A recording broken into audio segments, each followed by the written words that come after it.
Hi folks, it's Nizman from lastchanceautorestore.com, and today I'd like to share with you an update.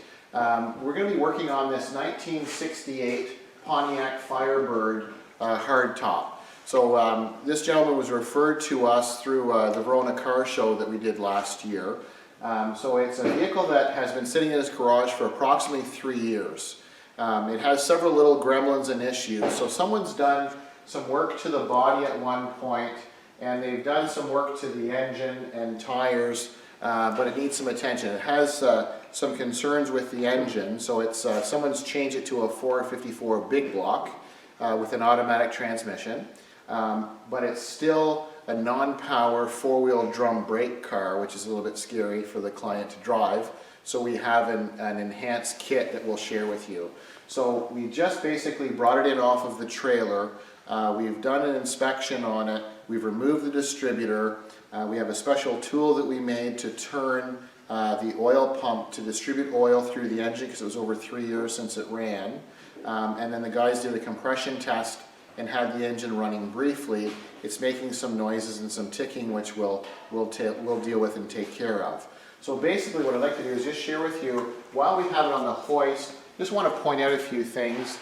Not to pick the car apart, but typically when we see a car and it's nice shiny paint and the interior is respectable and decent, we always look under the hood where there's no detail, and then we start looking at things like this. So in this front area, the Rad Support, the original Rad Support, is rotted away, and then someone's made a homemade piece for along the bottom, and there's no protection on it. It's just basically bare metal, and then it's tack welded to the frame, and then they've got a couple little shims trying to hold the radiator in. So we don't really like the look of that because the Rad Support is all rotted in several different sections and areas. So we're going to probably recommend that we replace the Rad Support. They're not crazy amount of money, and it should be done properly.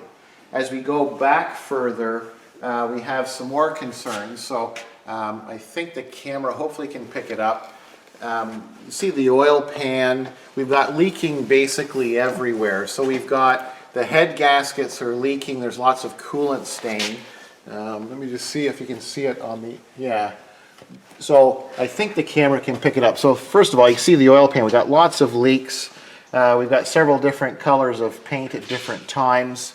When you look up further, you can see where the head meets the block. You can see the staining, the rust stains, and the different colors. I think you can see all that. And then if we come to the other side of this engine, you can see it clearer because we don't have the starter in the way. So you can see, rather than using an actual gasket, someone's just used this goopy material and installed the oil pan that way. So we don't like that at all. And then when you look right straight up, you can see all of the different staining. So you can see all the coolant's been leaking from the head and leaking down. We've got old frost plugs that are all kind of bubbling up and stuff. So the engine obviously hasn't been detailed properly. It's just kind of, to be blunt, kind of slapped together. The other thing that we really don't like, and this is an unfortunate thing that we want to point out here, these engine mounts. So someone has taken used engine mounts. It's rotted away at the top. You can see it's all rotten. And then someone's taken a set of torches to it to try and give clearance to the header. So you can see the bolt here, and then you have this mount. The bushing is all rotted away. But the thing we really don't like is this part. They have welded the bottom of this. They put a plate on the front subframe instead of getting proper mounts. So you can see part of where there's a bolt hole here, there's a hole. So it's supposed to be bolted in, but they've taken some scrap metal and welded to the actual subframe. So that's really not an acceptable way of doing things. And when you come to this side, you can see the same thing. So they've taken, kind of barbaric, they've taken torches here and kind of cut to try and give clearance, and then they've welded and shimmed plates and washers right directly to this subframe on the front. All the bushings are rotted, so we've got some concerns there. you'll notice if we go back a little further, the starter was seized. This is a brand new rebuilt starter. So we've installed the starter because we wanted to do a compression test and get it going.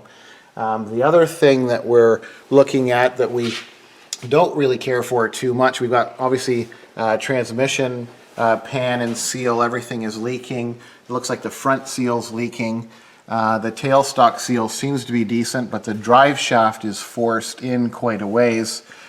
We noticed from the top, which we'll share in another upcoming video, the engine is not in the correct location. It's approximately 3 inches back further than it should be. So to do this properly, the engine and transmission should be pulled out, the rad support should be replaced, and then we should get the correct mounts. Now when we're looking at the subframe on these Pontiac Firebirds and on the Chev Camaro, the camera can probably pick this up. So we have a main mounting point here that's going through the subframe and in through to the floor, and then it continues and goes all the way up. It all contains the suspension and goes all the way to the front. But this is all collapsed and rotten. So you can see where we have on the hoist, we have it in the strongest section, but you can see where this is all collapsed and caved in. I think the camera can probably pick this up. This is all cracked and split, and it's rotten, and this is actually supposed to be the frame. So this is really not in very good condition. And then we can see some, I would say, cobbled up patches along the inner rocker panels. You can see where I can actually put the pen through. So they've just basically put some seam sealer. So this is more kind of like a quickie kind of job where they've done some little patch repairs where they've cut away the steel and put some patching in. They didn't really weld it very smoothly, and then they just kind of gobbed it up with different caulking material. And then there's obviously moisture and road grime that's going to come up between the floor and the rocker because this is not closed off at all. And then they have these homemade rails from the back to the front. Being a big block, it's a great idea to be able to support it, but it's just, you've got an open part, so tack welding a beam and a bracket to a rotten subframe doesn't really make sense to us. And then if we come over to this other side, you can see the same thing. They've made a couple of brackets, but it's not very strong, and it's just kind of like a homemade tubing. So we'll have to address that and assess it a little bit further.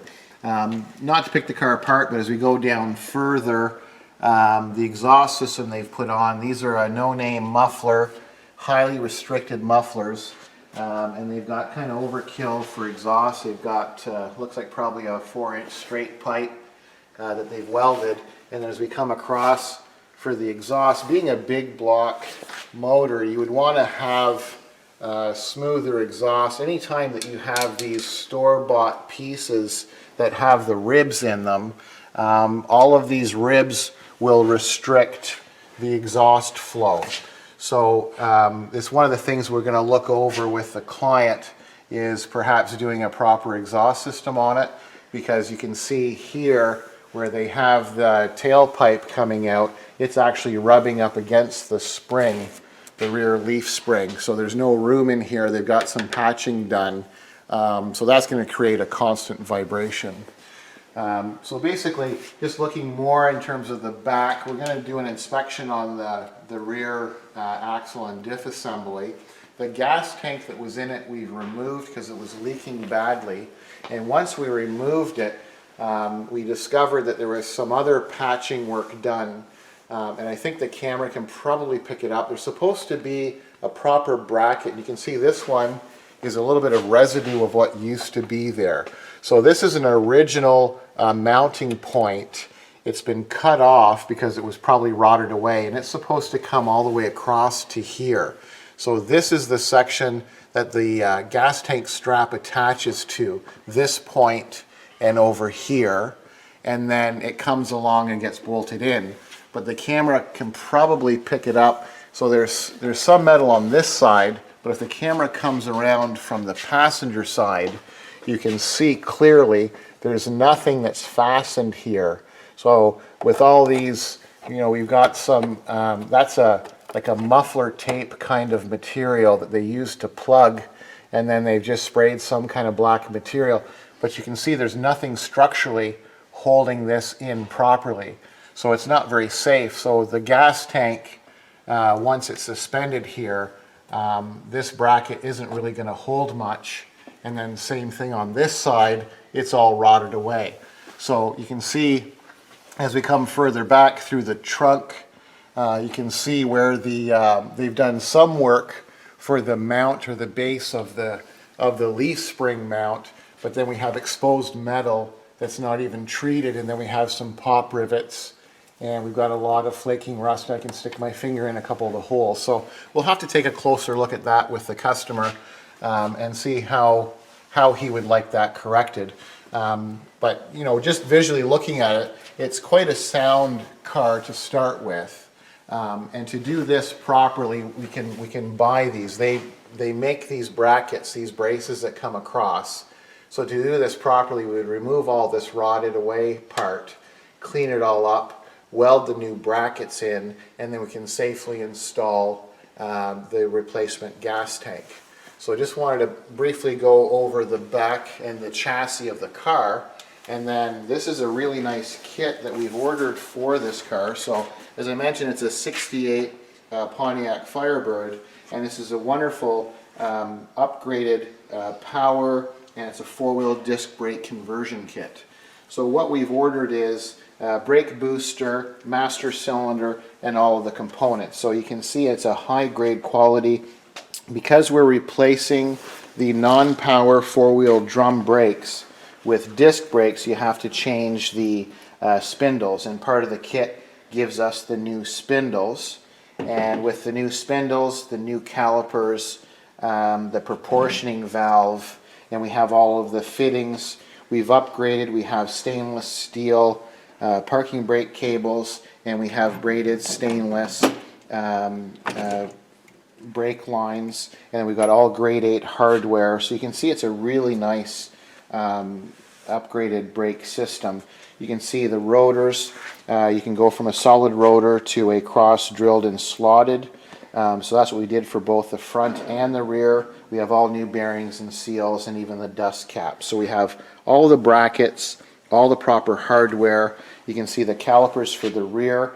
They have this set up here for proper parking brake. A lot of guys that do the rear disc conversion, they opt not to go with the parking brake, but we want to have it working correctly. So this is a really nice power disc brake conversion kit. So we'll be doing quite a bit of work on this car for our client. So just want to share with you. So this is a 68 Pontiac Firebird with a 454 big block, and we're going to do some work on the brakes and engine and so on. So I'm John. I thank you for watching from lastchanceautorestore.com.